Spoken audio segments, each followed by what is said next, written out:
Standing in line outside the rain for hours on end prompts visions of celebrity shows and rock concerts.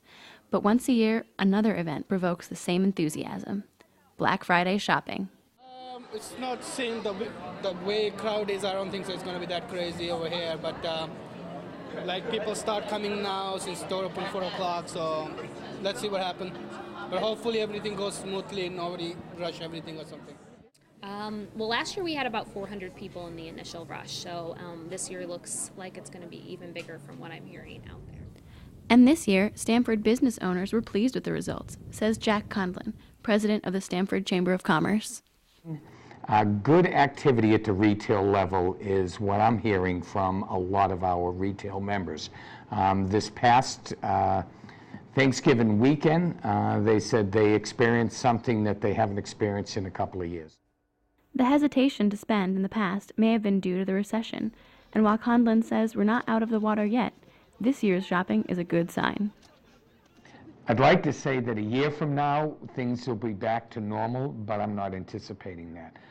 I think we're probably looking at a year from now, things are going to be a lot better than they are now, but we probably won't reach that stage of normal, whatever that is, for probably a year and a half to 2 years from now.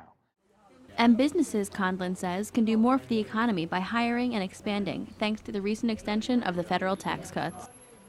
Where the tax cut are really going to be helpful is for the small business, because they're the group that falls definitely above the 250,000 all the way up into the millions. And those are the people that the tax savings is a lot greater, and the intent is that they will invest those dollars back into their business, which will help to generate additional jobs, new jobs into their business itself. Historically, Stamford has been a town with a very low unemployment rate, which has posed its own sort of challenges.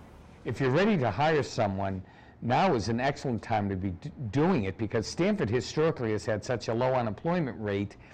You had to sometimes settle for less than what you were looking for, but only because the candidates were not available, because they were employed, because we had such a low unemployment rate. And while our unemployment rate has remained below the national average, says Condlin, we still have a way to go to hopefully get where we were in the year 2000.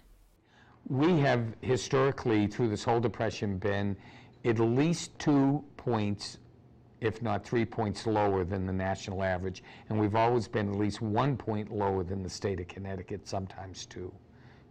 So we did see a major increase, because our unemployment rate was in the winter of 2000, our unemployment rate was below 1%.